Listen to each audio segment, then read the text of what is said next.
The following program was provided by an independent producer solely responsible for its content. The opinions expressed do not necessarily represent the views of this station, its staff, board of directors, or underwriters. Don't adjust your screen. There is nothing wrong. You're about to enter a world where the very concept of time is rendered obsolete by the sheer power of entertainment. You're about to enter the Boggis Hour.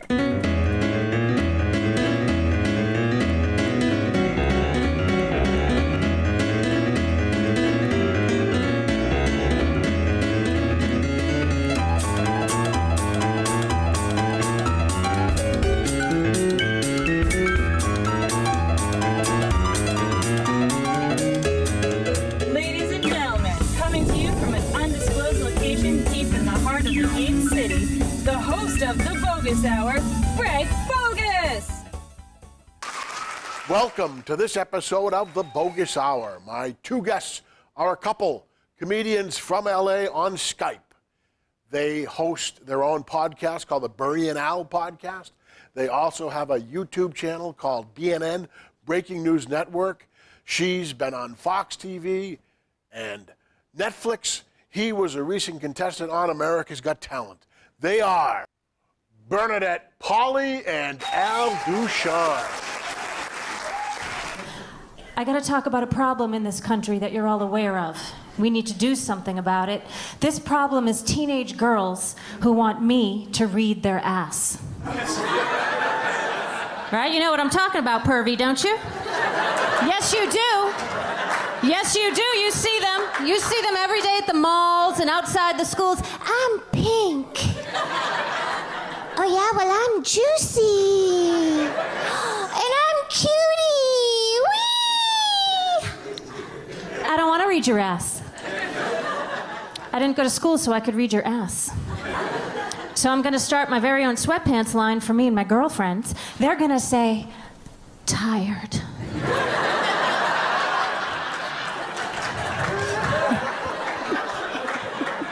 Sciatica. And my number one bestseller, this used to be higher.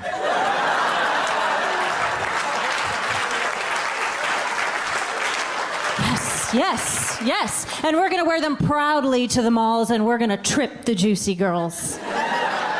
Because we can. I also have my own t-shirt line. It's called Too Small to Sag. All right, now I want to talk about scented candles before I leave. I got to talk about scented candles because it ruined the economy in this country. I know we're just starting to come out of it now, but it ruined us. You know that, right? It wasn't real estate. It wasn't that mortgage thing they did with the fake mortgage of the real mortgage that didn't exist. Whatever that's called. Let me see. Let me get this right. You're a part-time waitress? All right, here's $700,000. Enjoy your home. It's only worth $320,000. Enjoy that. Are you sure it's okay? You're gonna be fine. Here's a life preserver. I'm sorry. Let it go. Let it go. It was scented candles, ladies and gentlemen. It was scented candles. When women see these places, they have actual stores. There's one called the Yankee Candle Company store. There's 500 of them in the United States. I don't know if there's one here yet, but it's going to happen eventually. It's going to happen. And women get crazy. There's a Yankee Candle store right over here. Oh, yeah? Well, there's a pub on the corner and two hookers across the street. See you in about an hour. Very funny. I want you to go inside the candle store with me. Why? What did I do? I want to show you something. You want to show me something inside of a scented candle store? I wonder what could be in there. I would like for you to go inside the store with me now.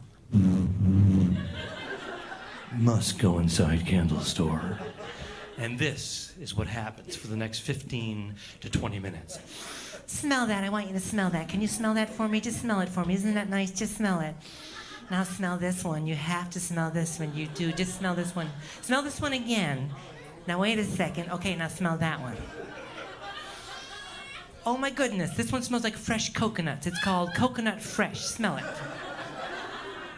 400 more to go. Smell it, smell it, smell it. Oh my God, you're not gonna believe this. I don't believe any of this.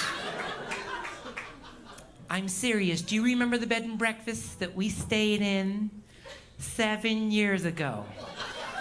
Smell this. It smells just like the bed and breakfast that we stayed in 7 years ago, remember? Up in the mountains, when you first walked in, there was a big arch, and there was a beautiful fresco painted underneath the arch, remember? If you were standing in front of the bed and breakfast, there was an arch. You had to walk under the arch, through the arch. It opened up to a big room. There was the fireplace in the center. There were 2 plants hanging from the ceiling all the way down to the floor, remember? When you first walked in, there was an arch. Smell it! Doesn't that remind you of that romantic weekend that we spent together? Smell it! Yeah, it's all coming back to me now. Holy shit. Could you get security up here, please? Help me. Candle people, help me, please. Could you help me? Candle people, help me.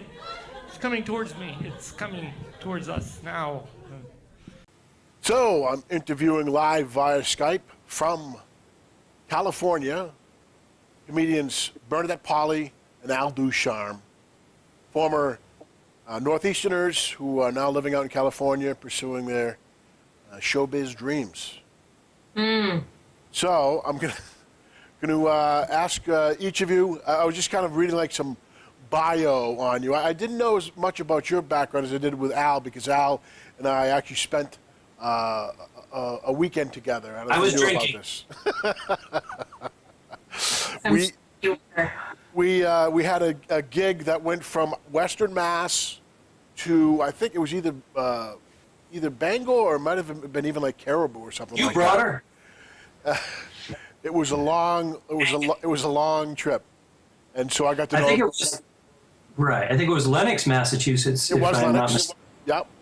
Almost into New York State, and then was it Bangor? Was it Caribou or Bangor? Or I just remember it was a long ride with you. I mean, really long ride with you. No, but thanks for helping out with the tolls. I appreciate that.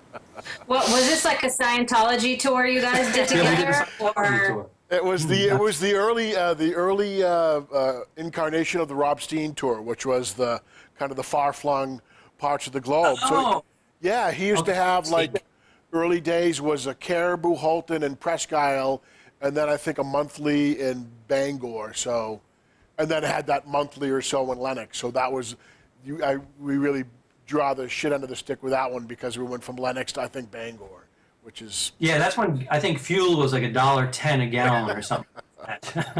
But that was fun. It was a road trip. But of course we've worked together many times doing one-nighters, and of course the old Portland Comedy Connection for many years. That was kind of your workout room there, right? Your home. Yeah, it was a club? Great room. Now, did you guys meet at the Portland Comedy Connection? No, we did not. We actually met.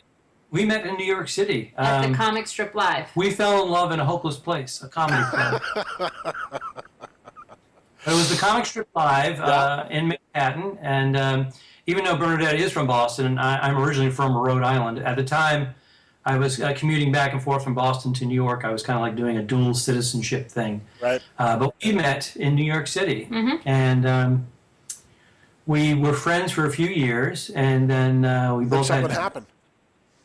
Well, we were single, and then we had a couple of drinks, and I put my tongue in her mouth. End of story. End of story. We were kind of a 9/11 hookup. Yeah. We were both working at the Comic Strip Live on 9/13, and ended up hanging out all week because in New York, what else could you do but hang out? And then we figured, well, the world's ending, so let's hook up. Let's hook up. Wow, that was advantageous. And then Yeah. And then, of course, everybody got their acts together, and the world didn't end, and now we're stuck with each other. Yeah. For eternity! Eternity! So you're a Rhode Island guy. And Rhode I'm Island... originally a Rhode Island guy, yes. And I managed to break free of my parents' grasp, I guess. Clutch. No, they kicked me out early, out of the nest. And I didn't travel all that much, and stand-up comedy brought me into this traveling thing, like getting in your vehicle and driving 9, 10, 12 hours to a gig. And then you get there and people laugh at you because they're drunk, and then they give you free beer. And I said, hey, you know what? I think I've got something here. So, and that kind of broke me out of my little shell, my bubble. And Ducharme is a French name. Oui. Let me explain. It's a French-Canadian name. Correct. And in French, it means of charm. So it's Al of Charm. Really? It's my grandmother's maiden name. I took it because I was having trouble getting comedy work with my real last name, which is Qaeda. And with the name Al Qaeda, it's very, very difficult. I don't have to tell you. Yes. Just watch CNN. So you had your family, were they like work in a shoe factory, your ancestors? Yes, actually my grandparents did, but my grandfather actually started his own house painting company. Had my father, who was a teenager at the time, or even younger, work for him, and then my father ended up opening his own company when he was a young adult, when he could do that stuff, after he got out of the Navy, and it worked well for him. He started to acquire some rental properties and kind of expanded, and then left it all to charity. Nice. And charity is not you. So when did you get into comedy? Me personally? Yeah. I was in high school, and there was a local comedy club. Well, it wasn't actually a comedy club at the time. It was a nightclub, and they were trying some entertainment. It was called Periwinkles in the Providence Arcade, downtown Providence. And they would have comedy on the weekend, and on Wednesday nights they had talent nights. So you could go there and sing a song, do magic tricks, whatever you wanted to do, impressions. So I started off doing impressions. Very bad impressions. Of like people? Because like a lot of your impressions, are at least the ones that you do, I remember you doing, were more kind of conceptual as opposed to Arnold Schwarzenegger and... Well, I did celebrities, but I also did characters, exaggerations of people that I knew from my own life. Absolutely. And then it just morphed into one thing and to another. And then I was invited to perform on the weekend at the comedy club, which I did, and it went well for me. And at the end of the fourth show, someone handed me an envelope full of cash. Now, yes, I mean, it wasn't a ton of cash, but it was whatever it was, $25 a show. I had $100 cash in my pocket at a very young age for telling jokes. And I said, hey, maybe there's something to this. One thing led to another, and then I'm behind the wheel driving some headliner to a gig somewhere while he's sleeping in the backseat of my car, and I'm doing this monster drive. He's like, if you see a Burger King, pull over. Yes. Those are... $50. Right. Yeah. And so you were really young when you started. I was actually in high school. Wow. I was in high school. And then when I got into college, it really started to take off for me. And I started to neglect my studies because I was traveling to different states and actually going to Canada and the Caribbean. We would go to these resorts and perform, and back then they call it a paid vacation. They said, we'll fly you down, we'll put you up, we'll feed you. It won't cost you a penny. And we're like, okay. And we went down and did them, and then we realized, hey, wait a minute, these guys are making a fortune. Right. They can certainly afford to pay us a little something. And we negotiated for future dates. And so then that morphed into something else. And then corporate shows, and then you make a television appearance here and there, cable show, and all of a sudden you start to have a little bit of a following, and it happens. Then this is my life. This is what I do, and I'm at the 30-year mark. How about that? Wow. Yeah. And you, Bernadette, I was reading about you. One of the things about you is you're known for being very straightforward in your comedy. You're very, very blunt and funny. Or at least I find that. And reading in your background, I realized that you're the daughter of a cabbie and a union steward, which would explain perhaps some family toughness. And angst. Some angst and toughness. Angst and toughness. Yeah, we're both from worker stock. We're proletarian people. Navy blue collar.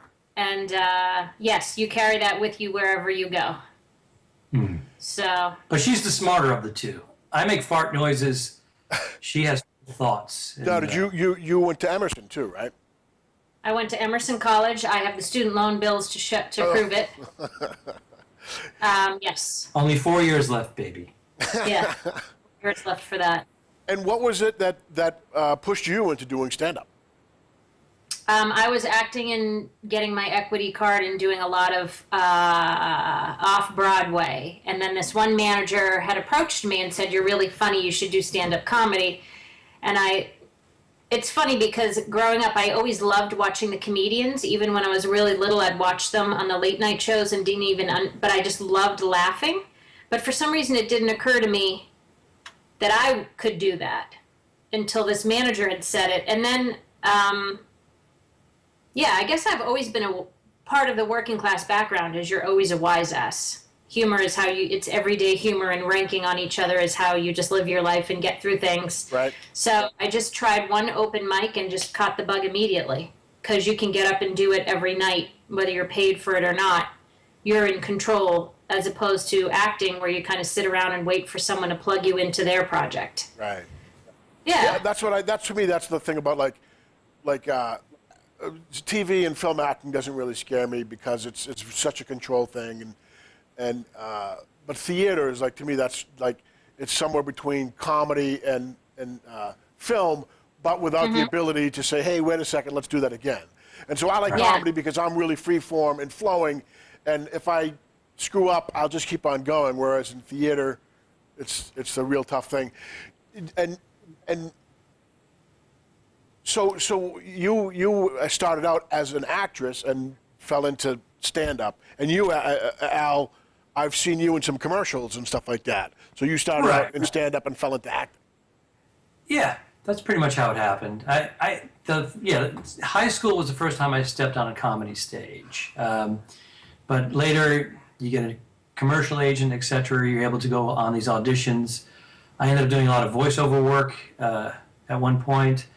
And then a couple of small, teeny tiny roles in films, and one thing leads to another. But all of that, it's a full commitment, and comedy has taken over. That's my thing. That's your life.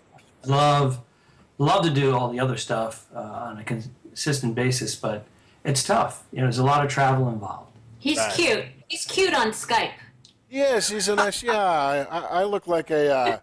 I look like a history professor or something like that. You look adorable. I just need the elbow patches. You've got the black and the gray. You're kind of like a nouveau Vogue priest. Ooh. Right? I'm not sure that's a compliment.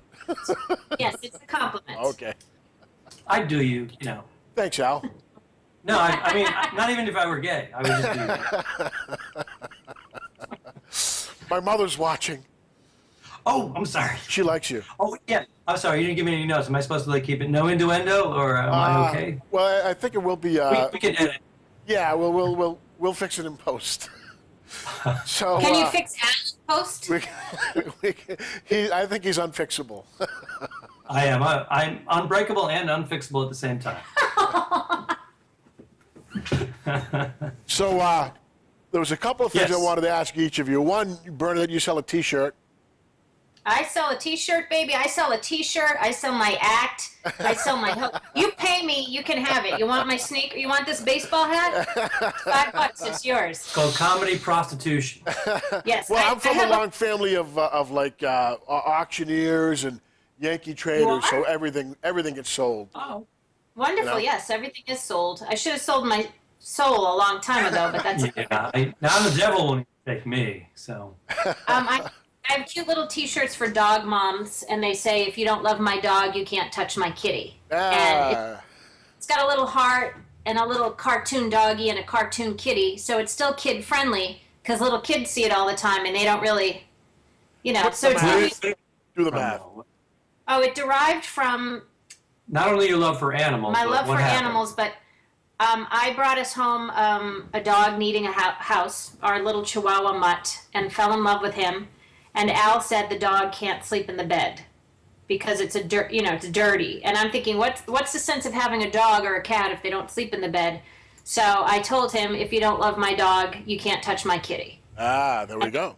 That's where the joke came from. It's in my act, and now it's it's a very popular T-shirt, and a lot of charities, I'll give them to 503c charities, and they sell them at cost and make a profit, and it gets my name out there, and it raises them money. So it's been a great little staple for me over the years. And the dog is at the foot of our bed every night. Oh, he adores. We both love the dog. It's so funny. He'll call me. We'll be on the road, and all we talk about for 20 minutes is the dog. What is he doing now? What does he do now? How's his stomach been? Has he had upset tummy? Is he happy? What's he doing? And take him to the vet. Did he go out today? And then we hang up, and I'm like, oh, I didn't ask him anything about himself. Did I? And the dog's name? Buddy. Buddy. Nice. Yeah, he came with. He's a rescue, but we nice. tried to change. It did not work out. Yeah. He just would not respond. He's like, my name is Buddy.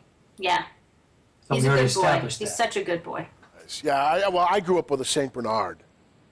Ooh. Yeah, and You so don't he see was. them Yeah, you don't see them around anymore, but he was just like the perfect dog. You're nearly extinct. That's why. He had this menacing bark, and but he was so nice. You know, you could like cuddle up with him. You know, almost ride him. He was like 160 pounds. Oh. Long-haired Saint Bernard, you know, and he just yeah, with dewlaps, the big dewlaps and mucus everywhere. And he had like this. He was great with people, but he was a killer. So he like neighbors' cats. And one day he's running down the street. I'm like, what is that in his mouth? There's something dangling out of his mouth. It was one of the neighbors' lovely white bunnies just dangling down in his mouth. Like, oh, Barney. The porcupines. Never got a skunk. So. No. Did he bring you brandy around his neck? We wish. No. I the only thing he did one time was I believe I hid a 6-pack of beer outside when I was in high school. He dug up the 6-pack of beer and like bit holes in it. So. and also, I remember I went out partying with my buddies and I threw up on my shirt and I hid my shirt in the woods, and he found the shirt and like chewed on it and then dragged it out. I'm like, what's this? You know, that washes out. Vomit washes out. I threw my shirt. I wanted to find this. I got this that digs up everything. How about the laundry basket? I don't want to pie all over my chest. The fact that your first instinct is to hide it in the woods scares me very much. That's my husband's phone ringing because he didn't shut. Ow! I want him out. I want him cut him from this interview. He's fired. He's been excised. He's been exercised. That's funny. Well, it's funny too because the next question I had was for him, so now I got to look back. The question I had for you in my paper just fell on the ground. So, tell me about what are you working on now? Oh, you've got a podcast, right? Alan Bern podcast. Yes. Who's your mother? Ah, okay. Hi, Mom. We've got a podcast with some great interviews on it. You can go to BernieandAl.com, BernieAndAL, BernieandAl.com. We've got our podcast interviews on that. We've got some of our tour dates.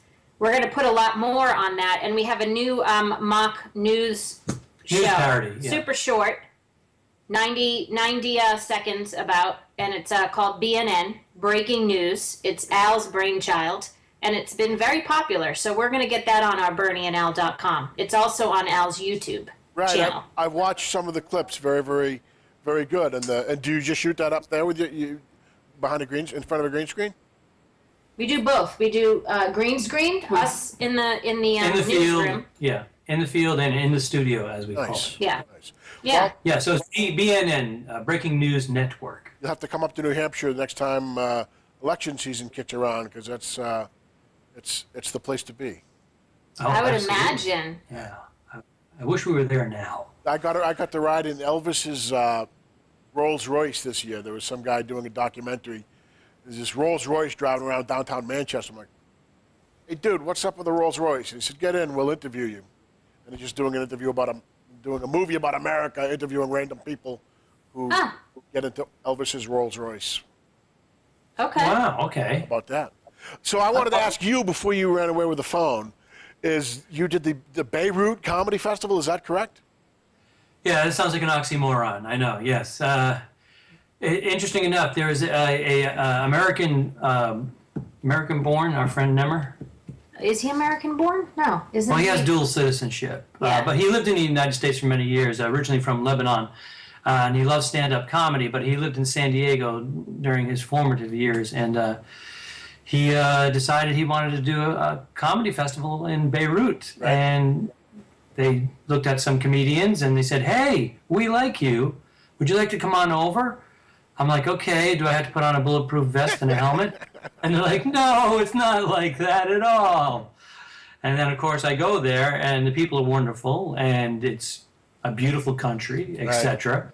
But there were some remnants of things that were, yeah, sure, Civil War, Yeah. and Little stuff like But that. the people were absolutely wonderful and very responsive to stand-up comedy, and Nice. it was nice. It was a Christian and Muslim mixed audience, and one of my favorite shows of all time. Yeah, so that used to be known as the Switzerland of the Middle East back in like the 50s and 60s. Was it? Yeah. Before the Civil War. And then, you Right. know, and that was all, you know, politics and religion and all that Which is stuff. crazy. Then it became the playground for war games, Yeah. basically, with other countries. Correct.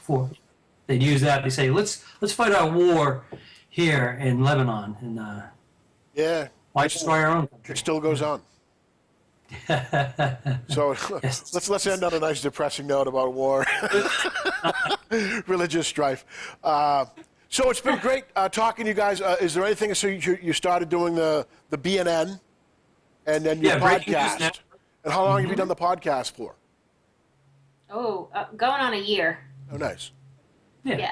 And we have a lot of really great. Oh, our friend Nemmer from Lebanon. Is on we one of the interviewed episodes. him. He's filling theaters over there. And then he came to LA and had to kind of start from the ground floor up again. So we like to take industry people and bring them in with their credits and all that stuff. But we had a wonderful conversation with him about the Middle East situation. And it was one of our favorite interviews, and we didn't even know it was going to happen. So, yeah, we like to be all over the boards and just have real, honest, interesting human conversation. And it ends up being more exciting than a lot of the fake, you know, stuff out there. That's what I've enjoyed about doing this show is that I essentially try to keep it free form, and then you know try not to have make it just where you're lobbing. If it happens, it Yeah. happens. Yeah. Yes. If it's organic, Yeah. absolutely. Otherwise, we talk about a lot of serious subject matter. And We do.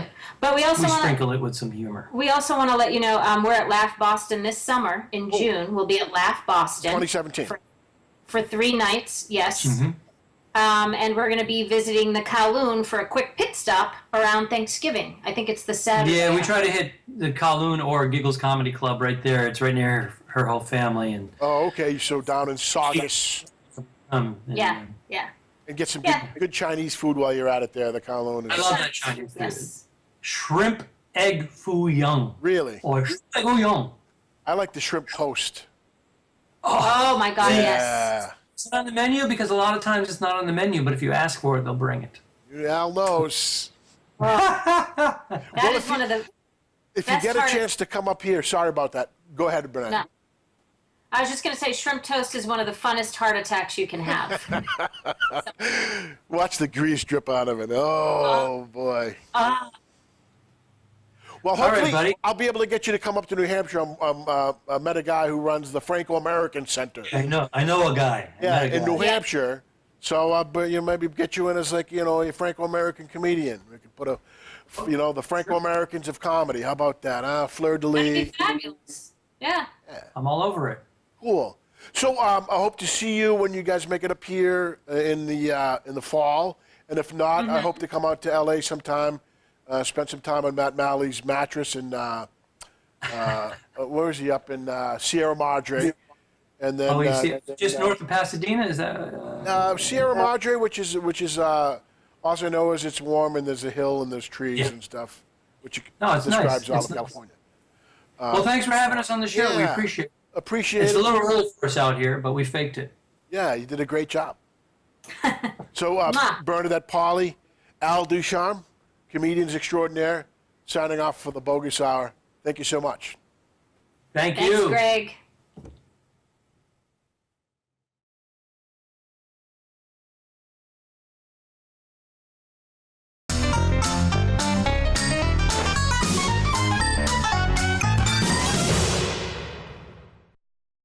The preceding program was provided by an independent producer solely responsible for its content. The opinions expressed do not necessarily represent the views of this station, its staff, board of directors, or underwriters.